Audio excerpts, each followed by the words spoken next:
Hello and welcome to 27Crows Radio. I'm your host Bree, and today my guest is PhilosophiCat, a lovely YouTuber, nationalist, philosopher, and cat lover. I've always been a dog lover myself, but I guess we can part ways on a few things. Her YouTube channel is dedicated to spreading knowledge on how to talk to normies, liberals, and convincing them that their arguments are invalid by using rhetoric. She helps to train many on the right on how to have a dialogue with those who they disagree with so that other people can hear logical ideas. Welcome to the podcast, PhilosophiCat. Thanks for having me. Now, I gotta ask you, why cats? They always seem to be a bit indifferent, and I love the reaction I get from my dog when I come home like the sun has risen again. So why cats? They seem so standoffish. Well, cats actually have high self-esteem compared to dogs. They have self-respect, so they're not just going to give their love to anyone. You've got to earn it. And when you do earn it, it's extra special. Like dogs they're like brainwashed and abused creatures who will love anyone that shows them even the slightest bit of affection. Isn't that what's great though? Man's best friend. And also I got bit by a dog once, so I don't like dogs for that reason. I got bit by like a really big dog, like when I was walking them, and I had to pick up both my dogs to protect them. Still got the scar, so yeah, I can understand that. But sometimes the little sweet ones that just sit in your lap. Does your cat sit in your lap? You know, he's really not a lap cat. He's still pretty young, and he still thinks he's a kitten. So he just wants to play, and that's why sometimes you see him back there doing his thing in my videos. So I usually try to do my videos when he's napping now because he's such a pest. It's a nice aesthetic, though, to have the kitty nearby when you're filming, because if Philosophicat, you need the cat, you need to prove you are a cat lover and a cat owner, but not a cat lady, right? Exactly. Well, I'm a sane cat lady. I think you get to crazy territory when you start having 3 or 4 cats, so I could still get another one and still be sane, right? Well, I've heard that about dogs, too. I've heard people say don't get more than 3, because then they form a pack, then they don't love you anymore. I guess that's how they break free of the brainwashing. How come people with all these dogs are not called crazy dog ladies? They should be, because it does get to a point where women try to make dogs their children, and I'll tease mine and be like, come to mommy, but at the same time, she's my dog. She's not my child or anything. You have to know when to let go. That's true. My cat doesn't like being called a baby. He's a mighty hunter, and he wants everyone to know it, even though I don't think he's ever actually killed anything. Does he bring anything into the house? Because I used to know a cat who would bring her kills into the house and put it in her food bowl and make sure that her owner saw it so that she knew she was doing her job and keeping the house mice free. You know, fortunately, he doesn't, because he's an inside-only cat, although he desperately wants to be an outdoor cat. He was a rescue, and he did spend some time outdoors, and I think he remembers the freedom of it, but not the fact that he was starving and sick. So he wishes he was an outdoor hunting cat, but look, he wouldn't be very good at it, and I don't want dead animals in my breakfast bowl. Yeah, does yours interrupt you a lot? Because mine, I usually have to put her outside the room and put a doggy gate outside of the room before that, because she'll scratch on the door and one in my lap, all kinds of stuff. Yeah, he can be pretty pesty. I've had to delete entire takes because he's sitting there yowling or knocking things over. As long as he's being quiet, I don't mind him being in the video, but sometimes he can be quite disruptive. Now, I always like hearing people's journey, so to speak. So, were you always a nationalist, and how did you come around to teaching people how to debate liberals? You know, I think I was always a civic nationalist without realizing it. I've never been a leftist of any kind. I grew up in a pretty conservative household, but I also grew up with no diversity. So I never really had any reason to think about race. I became more of like an ethno-nationalist in university because that's where I was first exposed to anti-white dogma, and I started noticing conflicts resulting from races being in close proximity to each other. When I arrived at university, the Black Students Union was agitating constantly. They wanted all the students to pay for their blacks-only student building that no one else could come into, and preventing people from going into classes. But they don't want segregation, right? Exactly. Well, I also made the mistake of taking public transport to school, and I didn't realize that public transport wasn't for everybody. Like, I was quite naive, and I was like, well, it's public, so I can ride it too. No, I was the only white girl on the bus. The only white person on the bus. Did you get bullied? I did. I actually had on one of my routes, the bus driver was this lovely little old Asian man. And the first day I got on, he's like, you sit up here next to me. And he would not let me sit anywhere else. So the Asians apparently in that area were race aware then. Or at least that particular Asian was. Look, every other race is race aware except us. I know, right? Yeah, so it was just, I was taking a lot of classes as you do at where they're just pushing this multicultural propaganda and getting into arguments with my professors, which, by the end of the first semester, I was like, okay, this is not the hill to die on. I'll pick my battles. This isn't where to do it. So I kind of kept my head down after that, but I also changed majors where I had a little bit more intellectual freedom. Yes. I was originally an education major, and then I switched to political science. So was it mostly white people in that field, or was it just more like an air of you could breathe and there was more freedom in that? It was, I think, more that there weren't such stringent rules on what you could believe ideologically. Like in the education department, we were explicitly told, this is what you have to believe. You're not allowed to say or think these things. If you do, we will deny you your degree. Oh my goodness. Whereas in political science, I certainly had leftist professors, but they were pretty open about their biases, and they were always saying, just because I believe this doesn't mean you have to. And with the exception of one, they were all really good about presenting both sides of an argument and allowing for a lot more ideological freedom. So I had good fun with them. But I was not overt. And I was still kind of new into my journey of ethno-nationalism, so not feeling like super confident about all the talking points at that age. But yeah. You talk a lot about how white culture is real and how we have to preserve it. What do you think needs to take precedence as far as what we preserve about white culture? I think the essential elements of European values include honesty, courage, integrity, philosophy, self-ownership, and I would say deep connections with other people, animals, and the environment. So in India, when it was under British rule, whites were called the incorruptibles because of their high moral standards and their refusal to take bribes.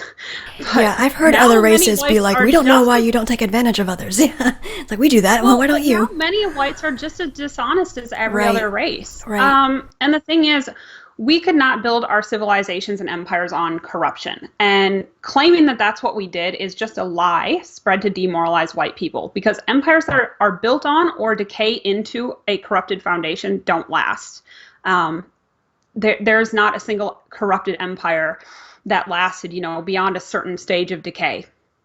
So I think Europeans need to look to their real history and ancestors to define themselves, rather than let our enemies define who we are through media and schools.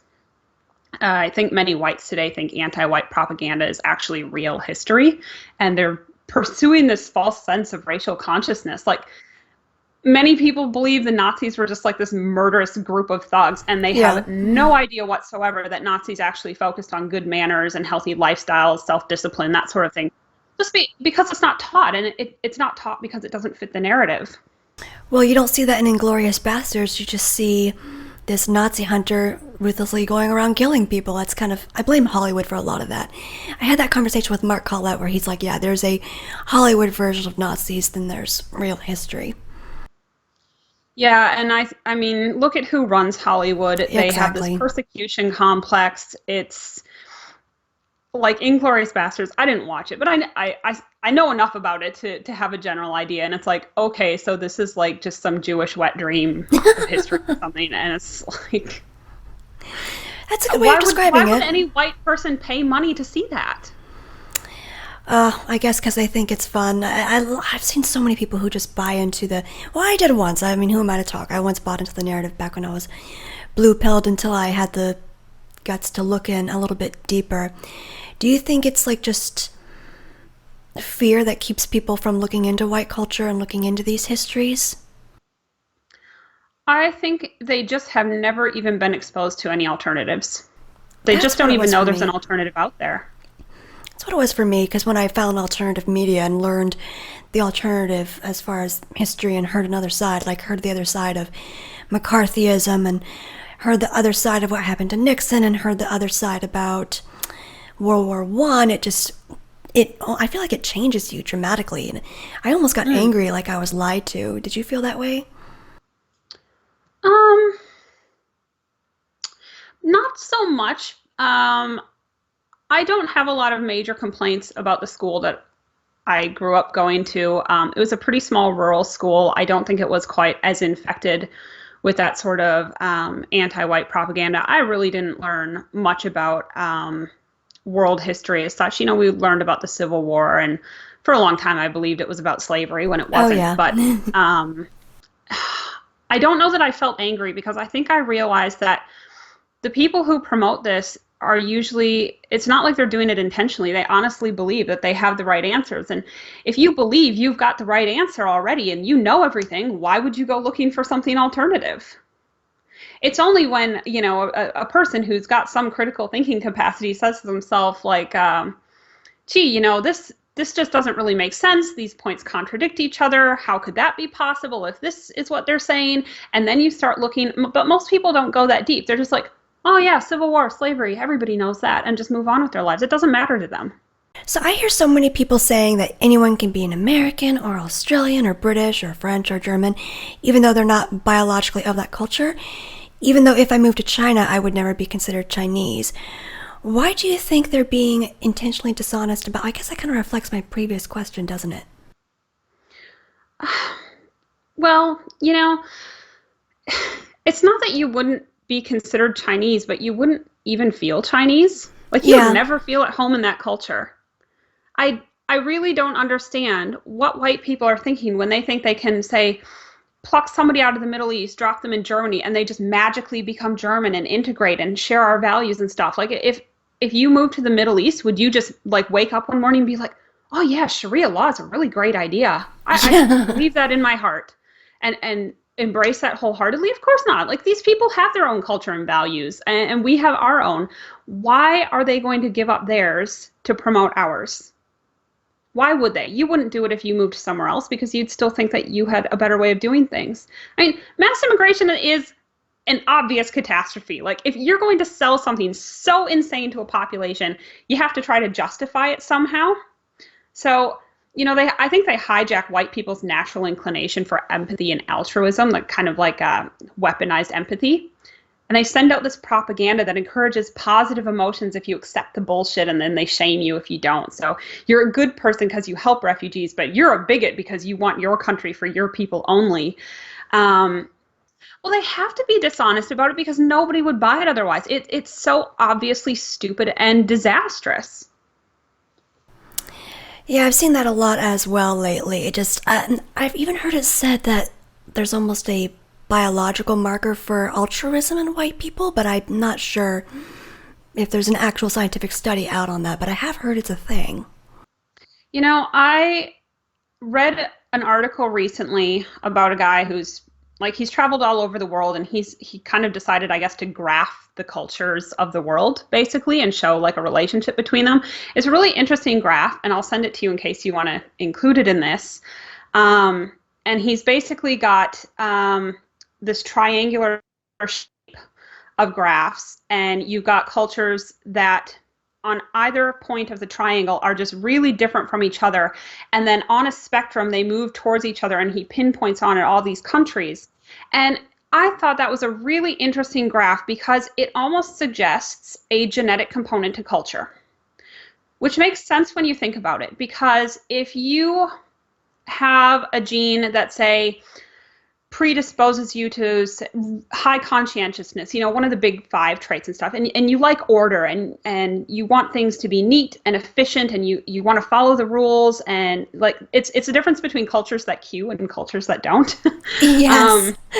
And the Brits are very obsessed with queuing. Exactly. Well, the Germans are like on that end point of that triangle for this type of really orderly culture, and I think everybody knows, like, in Germany, you don't cross the crosswalk against the light, even if there's no cars coming. My husband's German, and he is horrified every time I do that. And I'm just like, I don't need a stupid light to tell me when it's safe to cross. I've got two eyes that work perfectly fine. Well, perfectly fine with glasses anyway. And, but in other cultures, they wouldn't even care. Like, you look at these videos of like traffic in China and nobody's following the road rules. Yeah, and everybody's in Hong Kong, all their little lights and blinkers going beep, beep, beep, beep, because everybody's going over the speed limit, and the lights on top of the taxi cabs will actually light up and bleep when everybody goes over the speed limit, but everybody does it. So it's bleep, bleep, bleep, bleep, bleep, bleep, bleep everywhere. Yeah, and it's like, you could not have a German Autobahn in those countries because people don't respect the road rules, but the Germans do, and they know that you never pass on the right, and if you are passing, you get out of the way for the faster cars as quick as you can. And so it's kind of like, well, it would make sense that the Germans would develop this culture if there's something in them genetically that predisposes them to like disorder, and it's part of their survival mechanism. It's how they've evolved. For some reason, conscientiousness has been selected for in Germans. They've developed this culture that we think of now as uniquely German, and that's, they get this reputation for being very efficient and orderly and respecting of other people and respecting of the rules. And you don't see that in other cultures so much.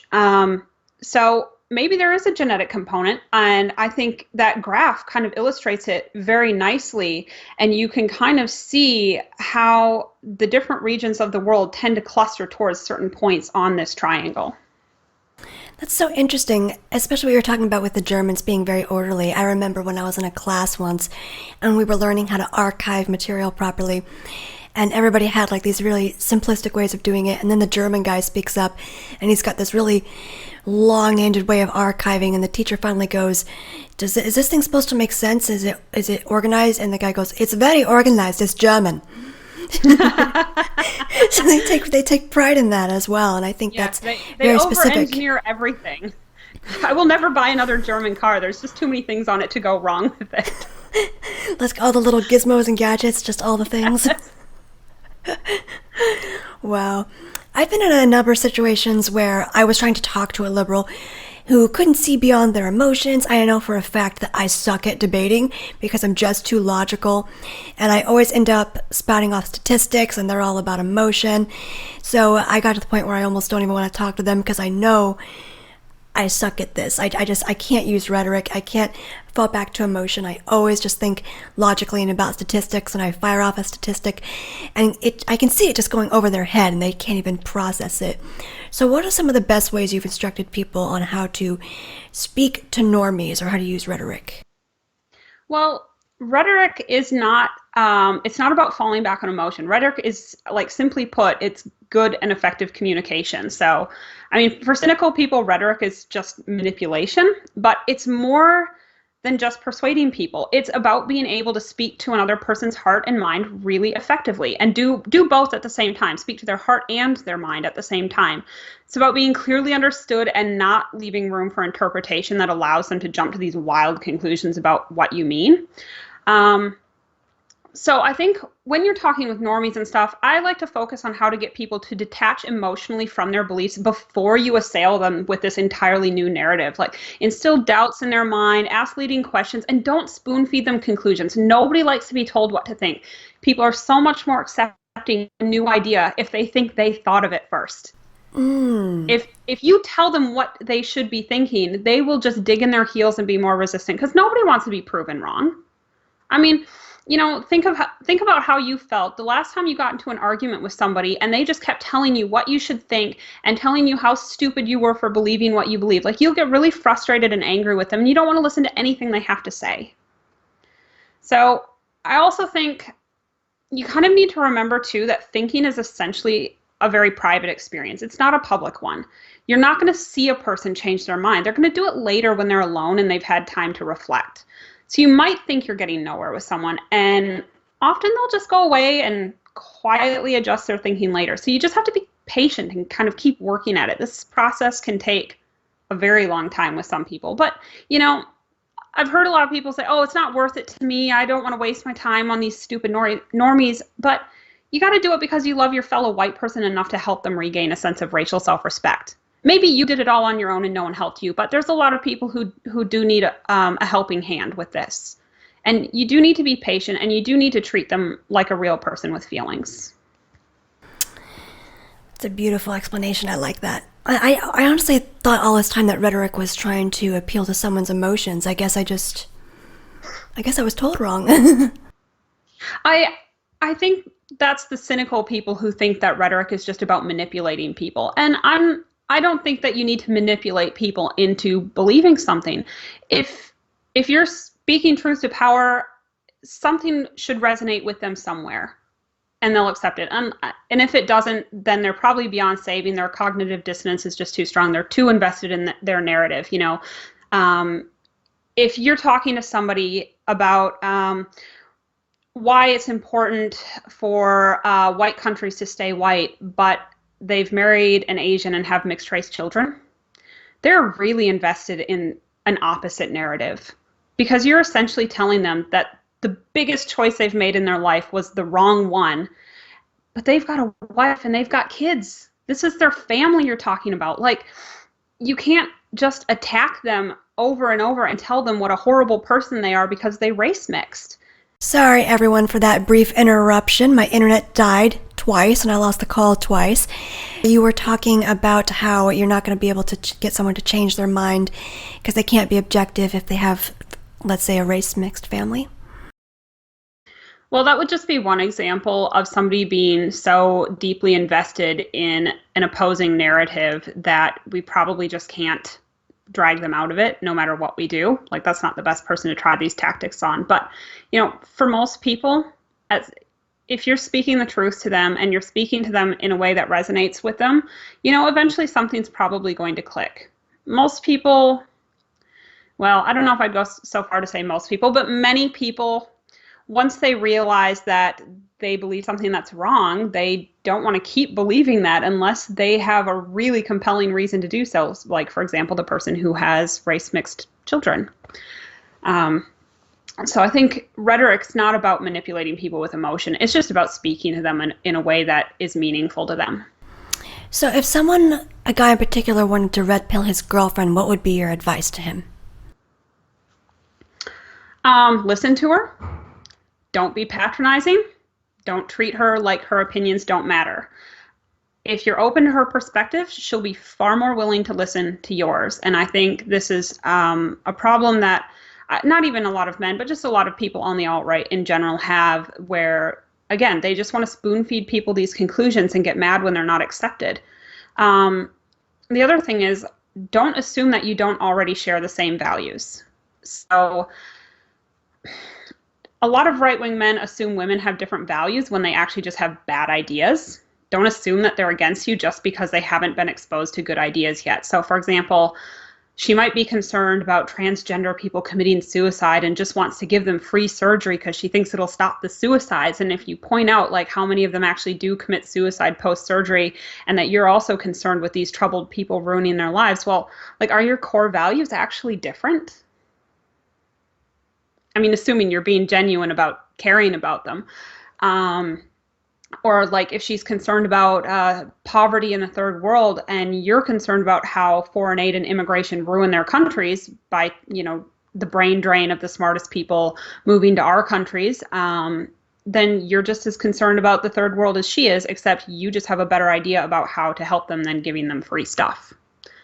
So if you can find, I think, a common value, a thing that you both care about, and you just have a different approach of how you deal with it, well, you've got some common ground to work with there.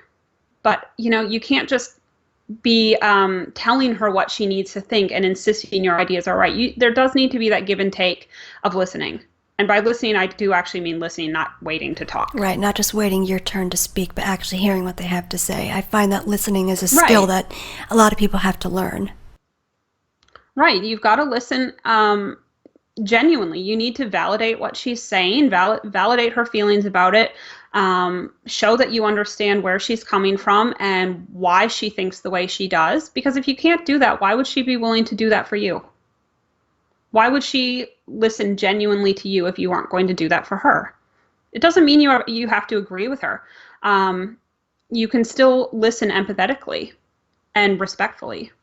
One thing I have trouble with is convincing some more alt-right people or civic nationalists that Western civilization is at its root white civilization, or if you want to call it European civilization. They tend to fight back with the whole anyone can be an American argument, even though one look at minority voting patterns completely discredits that theory, and these races simply, at least in my estimation, won't be as kind to us as we are to them once we're a minority. We have evidence like what happened in Haiti many decades ago, and what's happening in South Africa right now with the persecution of whites. But once again, that might be me trying to resort to logic. How do we show more alt-right people and civic nationalists that that attitude won't save us? I think civic nationalism is what happens when nationalists are just trying to be people pleasers. They don't want to hurt other people's feelings, so they tell them lies like, oh, you're one of us. As long as you accept our values, you're just like us. They're just scared people. Like, they're scared of being called racist, and they feel like they have to do good in the world to justify their right to exist. It's really depressing because these are civic nationalists. They still don't have self-love. They don't love their people and see their people as being worth preserving and fighting for. They're ethno-nationalists, but with low racial self-esteem. It's not a rational issue. It's an emotional one, and you cannot convince them with logic if it wasn't logic that got them into their situation. Ultimately, ethno-nationalism is about self-respect. Like, you see yourself as a valuable member of a special group. It's about self-love and genuine self-esteem. It's not about hating other people. And I think that's what a lot of ethno-nationalists base their beliefs on, is hatred of the other and not love of their own. It needs to be about loving yourself and your own people enough to say that we have a right to exist without apology, hostility, or embarrassment.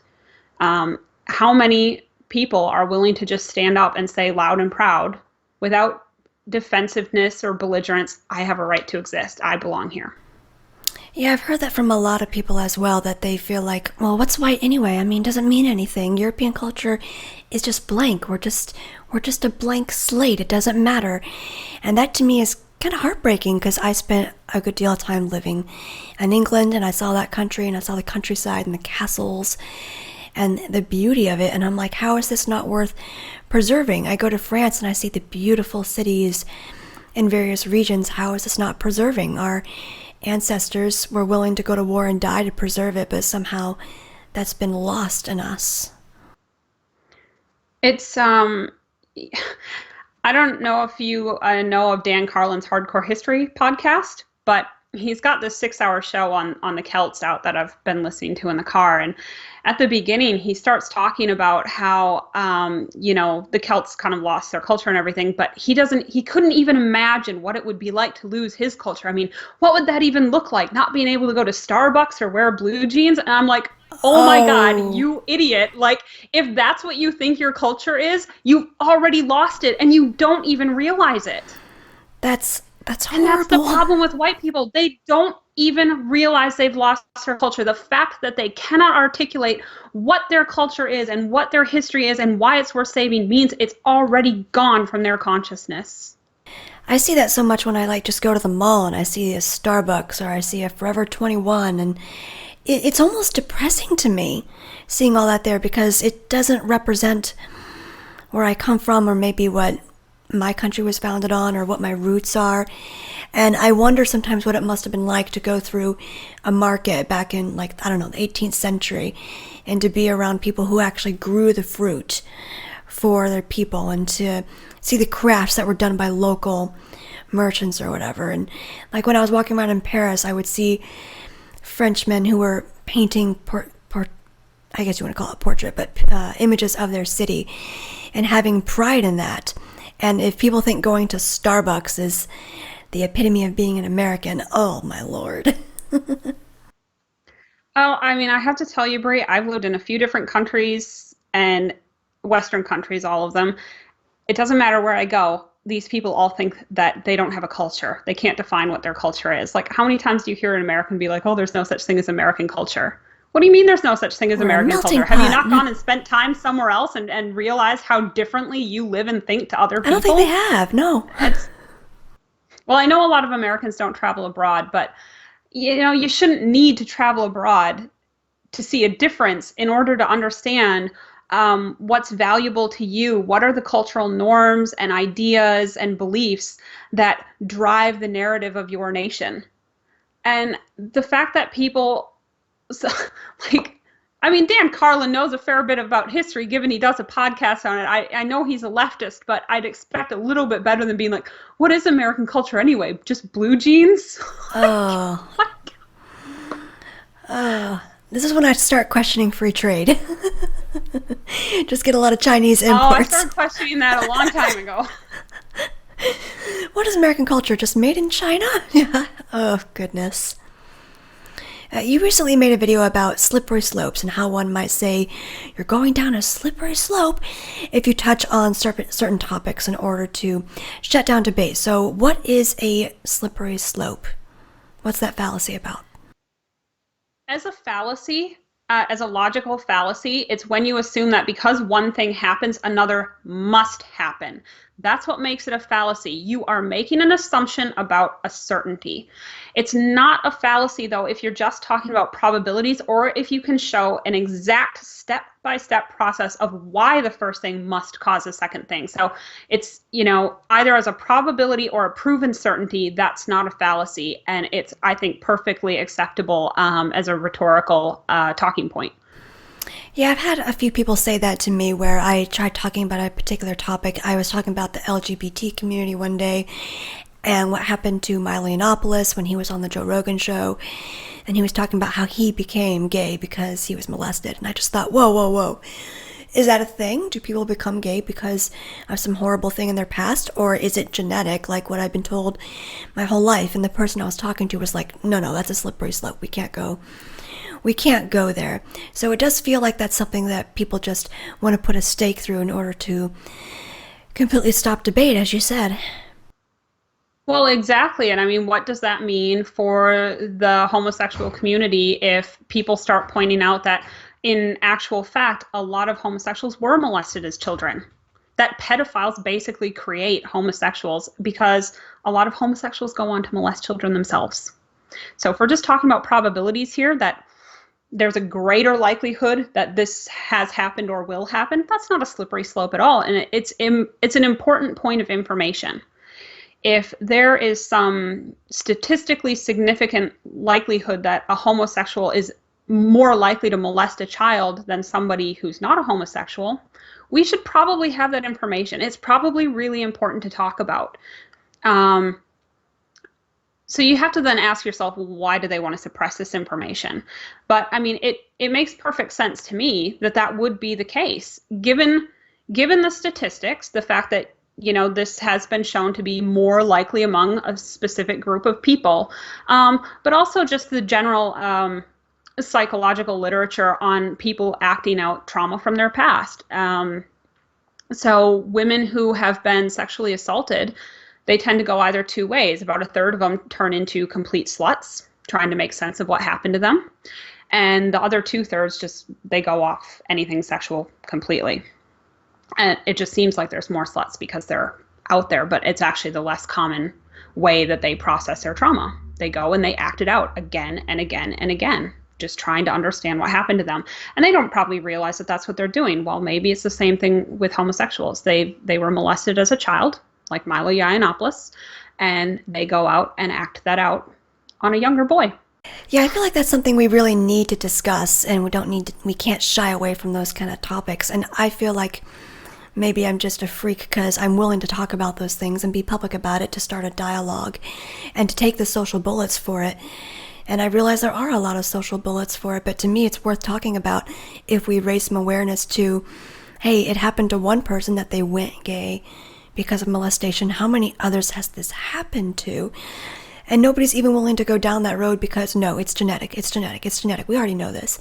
Even though the APA pretty much passed on homosexuality as not being a condition of sorts, pretty much without a vote. They just decided one day, oh, it's not a condition anymore, it's normal. And the thing is, the left is the one that's always talking about, oh, do it for the children. Like, we got to take in refugees because of the children. They don't give a rat's ass about children. Excuse my French. They use children as pawns. They don't care about children. If they cared about children, they'd be concerned about pedophiles in communities other than the priesthood. Mm-hmm. Hey, that's an important issue too, but let's also talk about school teachers. Let's also talk about homosexuals. Let's also talk about Boy Scout leaders. I don't care who it is. If there's a pedophile and there's a certain group that's more likely to have pedophiles in their midst, then we need to talk about that. Like, I actually care about children. I love children very much. I consider myself a pretty strong advocate for children. I don't care about some gay person's feelings when we're talking about children's lives being ruined. I feel the exact same way. It goes back to that whole, to quote Milo, I guess, F your feelings. Because I do feel like certain things are more important than your feelings, and the left is willing to prioritize like a homosexual's feelings over, like you said, like a child that maybe was molested as a result of whatever happened to that homosexual. And I can't see how they don't recognize this doublethink, because even back when I was a liberal, I didn't participate in that doublethink. I don't know. Or I guess when somebody just pointed it out to me. I think we're giving them the benefit of the doubt to assume that feelings are actually what they care about. They care about their agenda. They cover it up with saying that, oh, they're a nice person because they care about feelings. They don't care about the feelings of gay people who are against gay marriage. True, and they don't care about women if they're conservatives. They don't care about the feelings of the children who are being raised by these couples if they want to speak out and say that they had a terrible childhood because of it. I'll just quote the one that said it was great. They only care about the feelings of the ones that support their agenda. So to say they care about feelings is a complete lie. Do you have anything closing you want to tell people as far as where to find you and a little bit more about your material? Well, you can find me on YouTube, which I'm sure you'll link below. And I'm also on Twitter, Facebook. Those are all linked underneath all of my videos. I put out an article recently for Countercurrent. I might do some more of those, time permitting. So, I'm around.